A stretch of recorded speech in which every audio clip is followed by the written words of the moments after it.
Security, remove her. The words landed before anyone realized who he was talking about, sharp and effortless, like a decision already made. Daniel Whitmore didn't look up from the contract spread across the polished glass table, his pen hovering just inches above the signature line, the weight of a $480 million deal pressing into the silence of the room. Around him, executives sat perfectly still, their tailored suits catching the soft reflection of Manhattan's skyline pouring through the floor-to-ceiling windows, the late afternoon sun casting long, golden lines across the marble floor. Ava Brooks stood near the far wall, just inside the edge of the room where the light didn't quite reach, her posture straight, her hands loosely folded, a badge clipped to her blazer that marked her as temporary, replaceable, invisible. No one had acknowledged her when she walked in. No one had asked why she stayed. She had been part of the background, like the quiet hum of the air conditioning or the faint tapping of a distant keyboard. If you sign that, you lose everything. Her voice wasn't loud, but it cut clean through the air, precise, steady, impossible to ignore once heard. A few heads turned, more out of irritation than curiosity. One executive let out a quiet, dismissive chuckle. Daniel's pen didn't move. "Who let her speak?" he asked, his tone calm, but edged with something colder than anger, something practiced. A man near the end of the table glanced over his shoulder, as if trying to remember when she had even entered the room. "She's not on the list," someone muttered. The words drifted, unchallenged. Ava didn't step forward. She didn't raise her voice. The sunlight shifted slightly, catching the side of her face now, outlining the stillness in her expression, the kind that came from knowing something others didn't yet see. "You didn't read page 17, she added, softer this time, almost like a correction offered out of habit rather than defiance. The room paused, not fully silent, but unsettled, like something small had gone slightly off balance. Daniel exhaled through his nose, a faint sign of impatience, and finally leaned back in his chair, eyes lifting. Just enough to register her presence without truly seeing her. "We don't have time for interruptions," he said, tapping the pen once against the paper, the sound sharp in the stillness. Two security guards near the door straightened, already moving before being directly addressed. Ava remained where she was, her gaze fixed not on Daniel, but on the contract itself, as if the ink on the page mattered more than the authority in the room. One of the junior analysts hesitated, fingers hovering over a tablet, then slowly reached for the printed document, flipping pages until the faint whisper of paper filled the silence. Page 17. The movement was small, almost accidental, but it shifted something. The light caught the edge of the document, and for a moment, even the city outside seemed to hold its breath. The page settled flat against the glass table, and the young analyst's eyes moved quickly at first, then slower, then not at all as his finger traced a single paragraph buried beneath layers of legal language, his breath catching just enough to be heard in the quiet. Ava watched from across the room, not shifting her stance, not needing to, because the change had already begun in the smallest way, in the tightening of shoulders, in the way a chair creaked as someone leaned forward instead of back. Daniel Whitmore noticed it too, not the words yet, but the shift in the room he had always controlled, the subtle fracture in the rhythm of certainty that usually followed his lead. "Is there a problem?" he asked, his tone measured, but this time it did not land the same way. The analyst hesitated, then turned the document slightly so the senior legal advisor beside him could see, their heads lowering together, their silence stretching just a second too long. The sunlight had moved again, now falling directly across the center of the table, illuminating the exact line Ava had pointed to, as if the room itself had decided to underline it. "This clause," the advisor began, then stopped, clearing his throat as his eyes scanned it again, slower this time, more carefully, like someone walking across thin ice. Ava's gaze never left the paper. She did not look at Daniel, did not look at the guards who had paused mid-step, uncertain now, waiting for a command that had not come. "It transfers post-execution liability," the advisor continued quietly, almost to himself, but not conditionally. A faint murmur rippled through the room, not loud, but enough to disturb the polished stillness that had defined it minutes before. Daniel leaned forward now, finally placing the pen down, the soft click echoing louder than it should have. "Clarify," he said, And this time there was no dismissal in his voice, only focus sharpened by something new. The advisor adjusted his glasses, eyes fixed on the text. If this agreement is signed as is, your company assumes full exposure regardless of compliance review. It removes the safeguard layer entirely. The words settled heavier than any accusation because they were not dramatic, just precise, just factual. Ava inhaled slowly, steady, controlled, the same way she had when she first read it hours earlier under fluorescent lights in a quiet office where no one expected her to understand what she was looking at. She remembered the moment clearly, the faint hum of a printer, the smell of paper and toner, the contract left unattended for just long enough to be seen by someone who knew what to look for. She had not been assigned to review it. She had not been invited into the meeting, but she had seen the risk, and that had been enough. Back in the boardroom, Daniel's eyes moved across the page now, scanning faster than before, then slowing, his jaw tightening almost imperceptibly as the meaning settled in.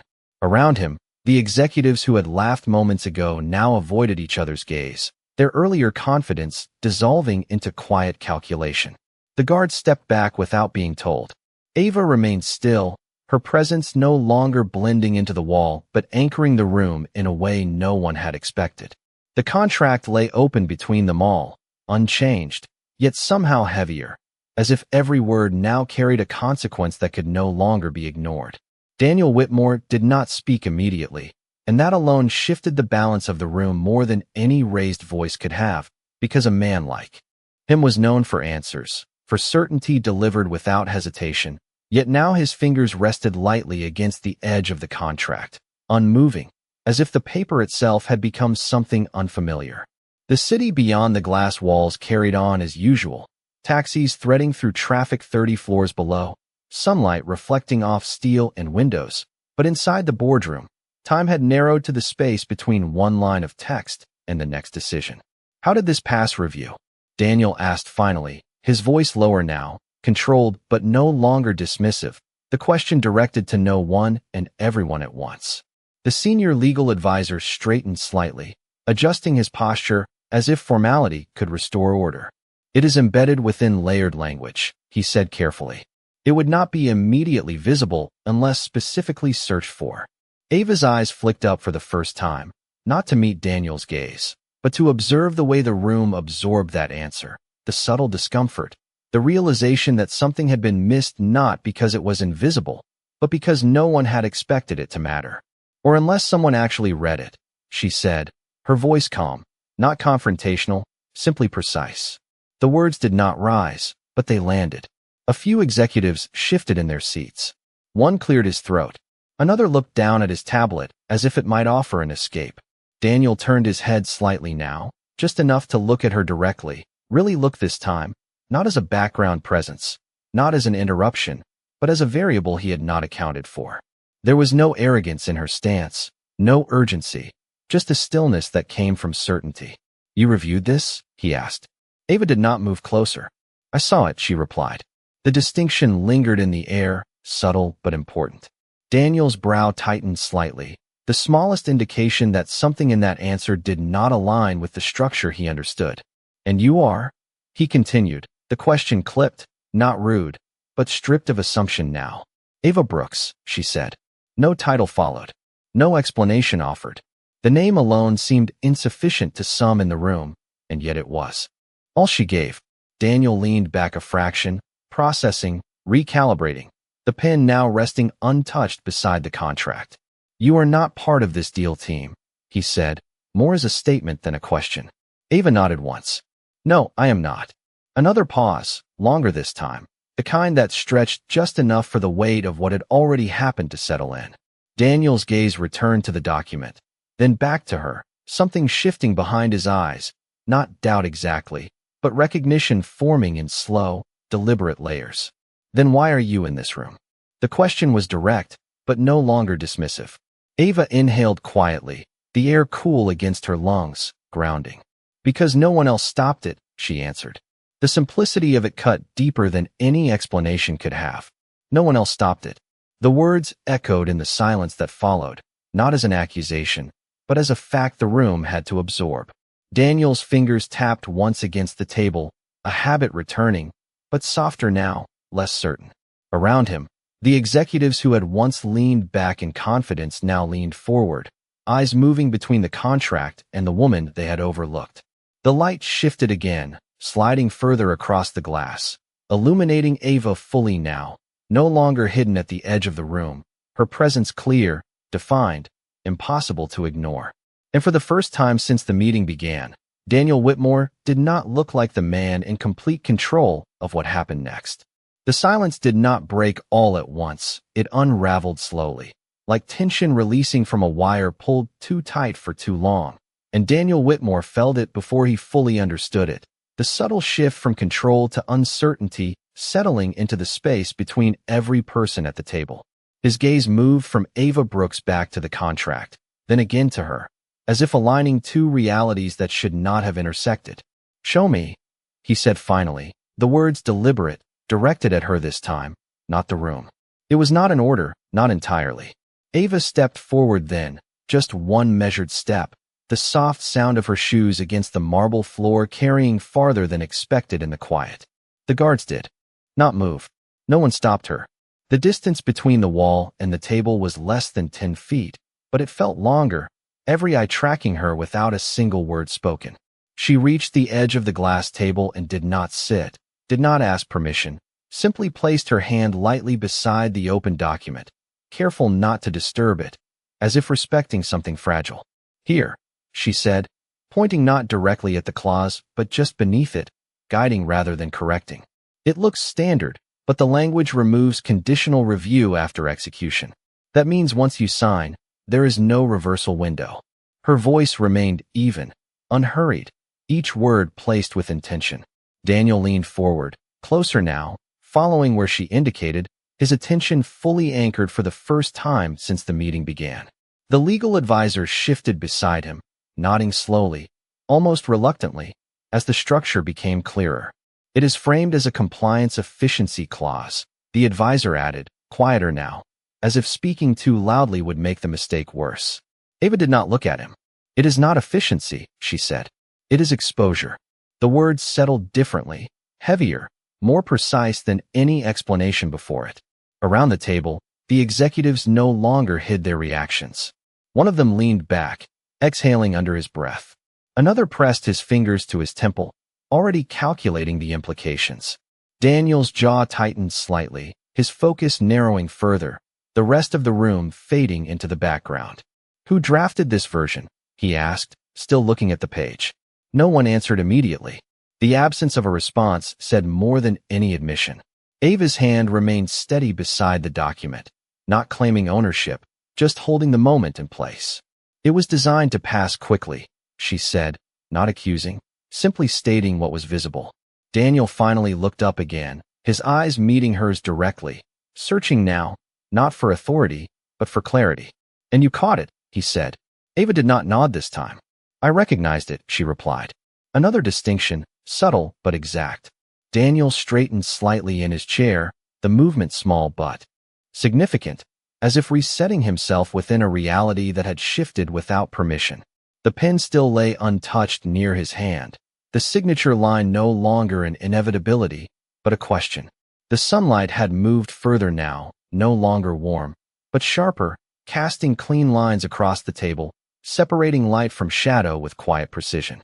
In that light, Ava Brooks no longer stood at the edge of the room. She stood at the center of the decision, not because she had been invited there, but because she had seen what others had not. And for the first time, Daniel Whitmore did not interrupt her presence, did not diminish it, but allowed it to remain exactly where it was, undeniable and necessary. The room did not return to its earlier confidence. It tightened instead, like a space that had been quietly exposed, and Daniel Whitmore felt the pressure of it settling against his shoulders in a way he had not experienced in years, not because the deal had collapsed, but because it had almost succeeded without being understood. He rested both hands flat on the glass table now, the cool surface grounding, his reflection faint beneath the contract that no longer looked like a victory waiting to happen. "This goes out under my name," he said, more to himself than anyone else. But the words carried, and they carried weight. The senior legal advisor shifted again, his earlier certainty replaced with caution. "We can amend the clause before execution," he offered quickly, as if speed could repair what had been overlooked. Ava did not move her hand from the table, her fingers relaxed but present, like a quiet anchor holding the moment steady. "Not without triggering a review from the other side," she said, her tone unchanged, calm but firm. "And if they included it this way, they will know exactly what you are removing." The implications settled slowly, like something sinking beneath the surface where it could not be ignored. One of the executives leaned forward, voice low. "So they expected us to miss it." Ava glanced at him briefly, then back to the document. "They expected no one to question it," she replied. That difference mattered.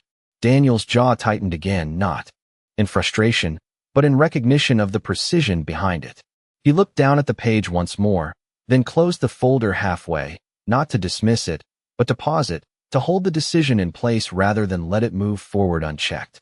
The soft sound of the paper folding echoed in the quiet like a line being drawn. "Delay the signing," he said, his voice steady now, but different, no longer driven by momentum, but by control regained through awareness.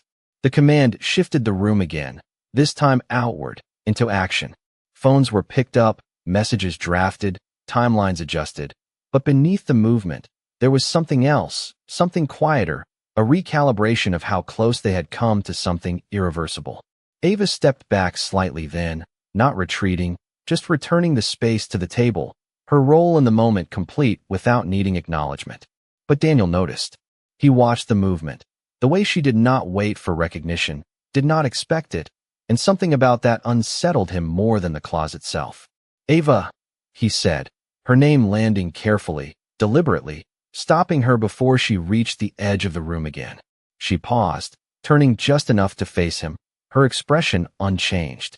The sunlight had shifted fully now, no longer warm, but clear, outlining everything without softness. "You said you recognized it," he continued, his voice quieter than before, but more focused. "From where?" The question was not casual. It was specific, searching for the origin of something he had nearly overlooked. Ava held his gaze for a moment, not challenging, not avoiding, simply present. "From a contract your company signed 3 years ago," she said. The words did not rise, but they landed heavier than anything before them, because they did not point forward, they pointed back. A few heads turned sharply. The legal advisor straightened again, confusion flickering across his face. Daniel's fingers pressed lightly against the table, the past intersecting with the present in a way he had not expected. "That deal cost us $70 million, Ava added, her voice still even, still precise, as if she were reading from a memory that had never left her. The room went still again, but this time it was not uncertainty. It was realization, deeper, sharper, more personal. And in that silence, Daniel Whitmore understood that what had just been stopped was not just a mistake, but a pattern, one he had not seen until someone who had never been invited into the room chose to speak anyway.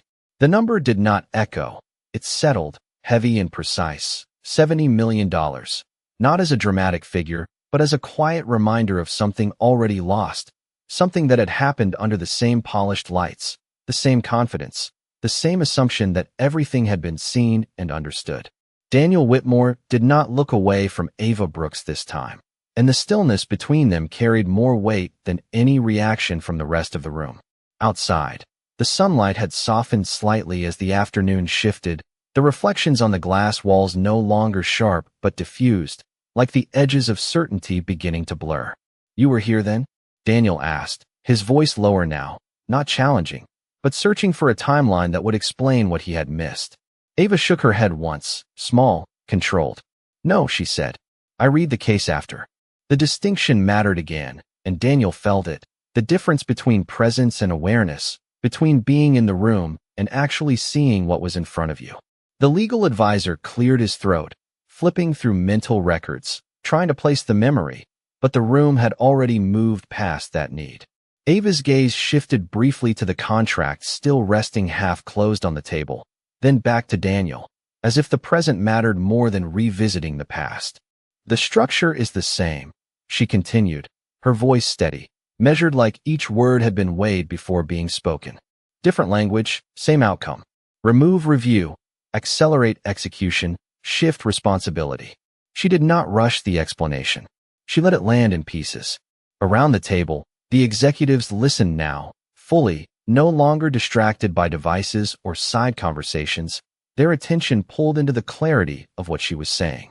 One of them leaned forward slightly, elbows on the table, eyes narrowing as the pattern became visible. "So this is not a mistake," he said quietly. Ava did not immediately respond. She let the silence hold for a second, then answered with the same calm precision. "It is intentional." The word changed the air again, not louder, not dramatic, but definitive. Daniel exhaled slowly, the breath measured, controlled, but heavier than before, as if the room had gained weight around him. He leaned back in his chair, the leather creaking softly, his eyes moving once more to the skyline beyond the glass, then back to the table, grounding himself in the present moment. "And if we had signed it," he said, not looking at anyone in particular. Ava answered without hesitation. "You would have carried the risk alone." No emphasis, no judgment, just truth. The room absorbed it quietly. The earlier confidence, the urgency to close the deal, the expectation of a clean win, all of it had dissolved into something slower, more deliberate. Daniel's hand moved to the pen again, but this time he did not pick it up. He turned it slightly instead, aligning it parallel to the edge of the document. A small, almost unconscious action, but one that signaled something had changed. He was no longer moving toward the signature. He was holding the moment still. Ava shifted her weight subtly, not retreating, not advancing, simply standing within the space she had created, her presence no longer accidental, no longer temporary in the way it had seemed when she first stepped into the room. No one questioned why she was there now. No one asked her to leave. The guards remained by the door, still, no longer relevant to the situation. The light continued to fade slowly across the table, the reflection of the city stretching longer, softer, as if time itself had slowed just enough for the room to catch up with what had almost happened. And in that quiet, deliberate pause, Daniel Whitmore understood something he had not expected to learn that day. That control was not about speaking first or deciding fastest, but about recognizing the moment when someone else saw more clearly than you did, and choosing to listen before it was too late. The realization did not arrive like a shock. It settled with quiet precision, piece by piece, until there was no space left for denial, and Daniel Whitmore felt it in the way the room no longer moved around him but waited, as if every person present understood that the next decision would not just shape the deal, but define who actually held control in that moment. He looked down at the contract again, not scanning now, but seeing it differently, the lines no longer neutral, the structure no longer trustworthy, and for the first time, he recognized how close he had come to signing something he did not fully understand. His fingers pressed lightly against the edge of the table, grounding himself, before he spoke again. "Who authorized final compliance on this agreement?" he asked, his voice steady but sharpened by intent. The legal advisor hesitated, flipping back through the document, searching not for language this time, but for authority, for the signature that determined who had the final say once everything else had been reviewed. The room leaned into that moment, subtle but collective, as if everyone felt the answer approaching before it was spoken. Ava did not move. She did not step forward or draw attention. She simply stood where she was, her gaze resting on the document with the same quiet certainty she had carried from the beginning. "It is listed under compliance oversight," the advisor said slowly, his finger tracing down the page until it stopped, his breath catching just slightly as his eyes locked onto a single line. The pause stretched, longer than any before it, not because of confusion, but because of recognition forming in real time. Daniel's eyes narrowed, watching the shift, reading the reaction before the words came. "Say it," he said, not impatient, but precise. The advisor swallowed once, then spoke, his voice lower now, almost careful. "Final authorization requires sign-off from the compliance officer assigned to this contract." He turned the document slightly, angling it toward Daniel, but his eyes did not leave the name printed beside the title. Daniel followed the motion, his gaze landing on the line, and for a moment, the room seemed to pull inward, all attention narrowing to a single point on the page. Ava Brooks. The name did not stand out in bold or larger font. It was printed the same as any other, simple, understated, easy to overlook if no one thought to look for it. But now it carried weight, undeniable and exact. Daniel did not speak immediately. His eyes remained on the name, then lifted slowly to Ava. The connection between the two no longer abstract, no longer assumed, but confirmed. Around the table, the executives who had once dismissed her presence now sat completely still, the earlier hierarchy dissolving under the clarity of what had just been revealed. Ava met his gaze without hesitation, not with defiance, not with pride, just with the same calm certainty she had held from the start. She did not need to explain it. The document had already done that. Daniel exhaled slowly, the breath measured, controlled, but carrying the weight of a realization that shifted everything. "You control the final authorization," he said, not as a question, but as a statement that could no longer be ignored.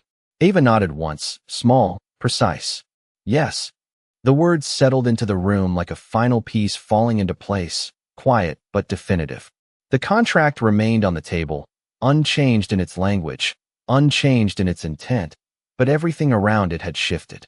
The authority that had once been assumed now had a name, a face, a presence that had been standing in the room all along, unseen only because no one had thought to look.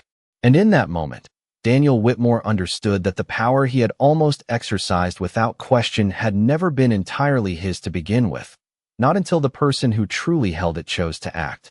No one spoke after she said yes, not immediately, because the answer did not just clarify the contract, it redefined the room, and Daniel Whitmore felt that shift settle deeper than any negotiation he had ever led, not as a loss of authority, but as a correction of it. He straightened slowly, his posture no longer carrying the same automatic dominance, but something more deliberate, more aware, as if every movement now required intention instead of assumption. The contract remained open between them, the same pages, the same ink, but it no longer belonged to momentum or expectation. It belonged to decision, and that decision no longer rested solely in his hands. Daniel looked at Ava Brooks again, not as an interruption, not as an unknown variable, but as the person who had just prevented something irreversible, and for a moment, the weight of that realization replaced the urgency that had filled the room earlier. "Then we do not proceed," he said, his voice steady, not raised, but clear enough that no one questioned it. The words moved through the room like a quiet reset. Phones paused, hands stilled, conversations that had started under breath faded before they formed. The deal was no longer advancing. It was stopped. Ava did not react outwardly, but there was a subtle shift in her shoulders, not relief exactly, but a release of tension that had been held without being visible. Daniel reached for the contract, not to sign it, but to close it fully this time, the soft sound of paper meeting paper marking the end of what had almost happened. He rested his hand on top of it for a moment, as if acknowledging the weight of the decision, then let it go. The skyline outside had softened into early evening light, the sharp reflections replaced with a calmer glow that spread across the glass walls and settled over the room, less dramatic, more honest. "You said you recognized this from a prior case," Daniel continued, his attention still fixed on Ava, his tone no longer distant, but direct in a different way, not commanding, but engaged. "Why were you reviewing it?" The question was not suspicion. It was curiosity, grounded in the need to understand how someone outside the expected chain of authority had seen what others had missed. Ava paused for a fraction of a second, not searching for an answer, but deciding how much to give. "I was not reviewing it," she said. "I was checking for inconsistencies in archived contracts for compliance patterns." A few executives exchanged glances, the scope of that statement settling in. This had not been luck. It had been work, quiet, unassigned, unnoticed. Daniel absorbed that without interruption, his expression shifting slightly, not dramatic, but enough to show that the understanding was deepening. "You were not assigned to this deal," he said. Ava shook her head once. "No." Another pause followed, but this one was different, not uncertain, but reflective, the kind that comes when a narrative changes direction and everyone feels it at the same time. Daniel looked around the table briefly, at the executives, the advisors, the people who had filled the room with certainty less than an hour ago, and then back at Ava, the one person who had not spoken until it mattered. "And yet you are the only one who stopped it," he said quietly.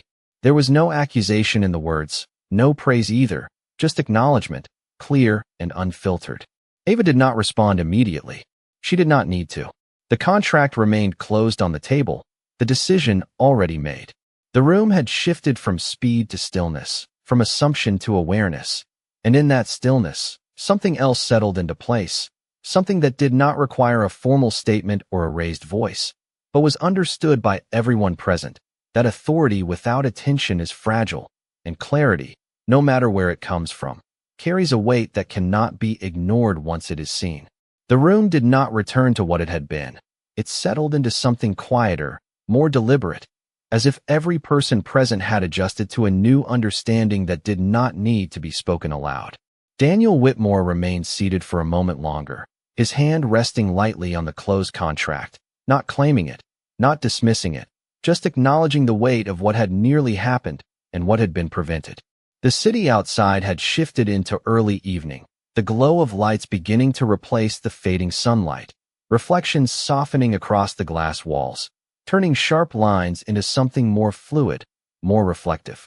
Ava Brooks stood where she had paused, neither stepping forward nor retreating, her presence steady, grounded, no longer defined by the edge of the room, but by the clarity she had brought into it. No one asked her to leave. No one questioned her role. The silence that held now was not empty, it was full, filled with recognition that did not need validation. Daniel finally stood, the movement unhurried, his chair sliding back with a quiet sound that carried just enough to mark the transition. He did not move around the table immediately.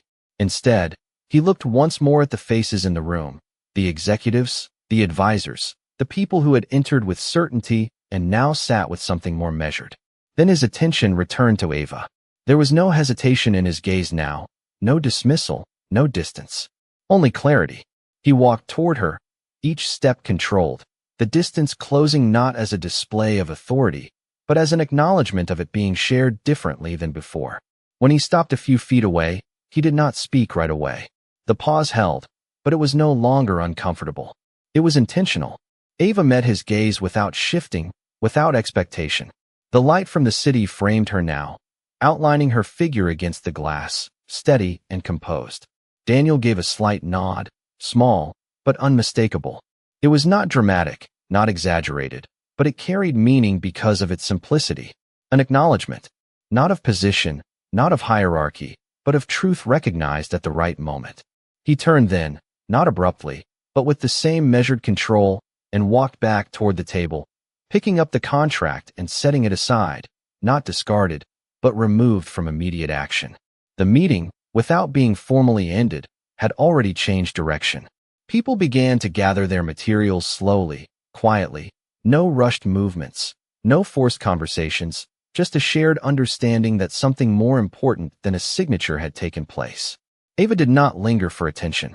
She stepped back toward the edge of the room again, not because she was pushed there, but because she chose her space, her presence no longer defined by where she stood.